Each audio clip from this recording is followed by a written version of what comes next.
as well as being assigned female at birth, I was also assigned kind of all the labels that come with that. So kind of hysterical or too emotional, words like pretty or caring. There's certain expectations that come with being assigned female at birth, and I very much internalized those kind of messages growing up, and that impacted on the development of my eating disorder, because I was existing in a world that was telling me that the grey area doesn't exist. I identify as non-binary, and I know that now, and I've come to that kind of knowledge in recent years. But during my childhood, my adolescence, I wasn't sure kind of where I fit in.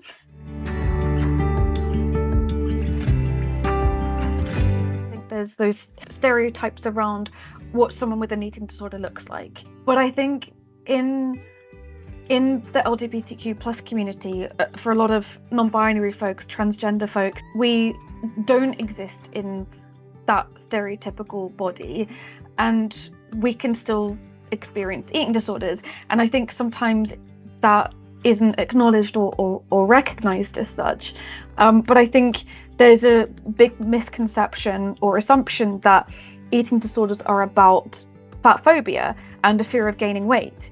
So for me, I did and do experience fat phobia, and it's something that I'm continuing to work on and continuing to unlearn. But alongside that, I also experience gender dysphoria, and that is essentially when my sense of self and my internal understandings of my gender identity doesn't align with how my body looks. So when I gain weight, not only does my belly get bigger, but so do my boobs, so do my thighs get thicker. And that brings me closer to the stereotypical idea of what femininity looks like, which then takes me away from my non-binary gender identity, or at least it feels like that.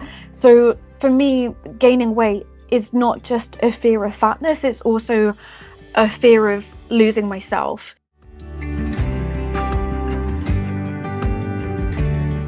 Finding kind of my queer soulmates and friends, that was super important, because rather than feeling like the minority, when I'm in those spaces and I'm around those people, I feel like I can be my true authentic self.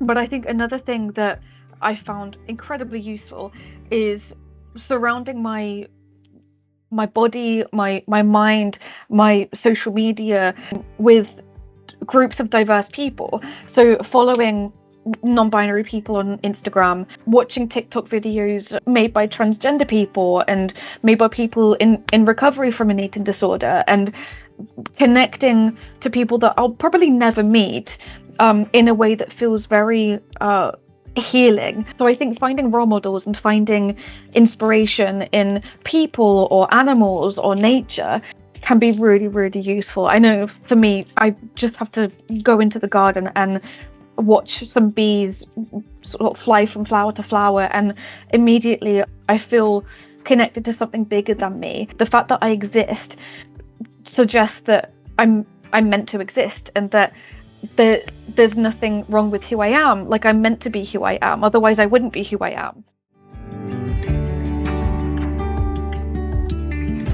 Non-binary, gay, queer, autistic, disabled doesn't have a specific look. Like, I don't owe anyone a certain body shape. I am me, and this is my body, no one else's. And the relationship that I have with my body is the most important relationship that I'll ever have. So I need to treat it well. This body needs to sustain me for the rest of my life. So if I don't look after it, then it's not going to be able to look after me. Those are the kind of things that I would want to tell my younger self.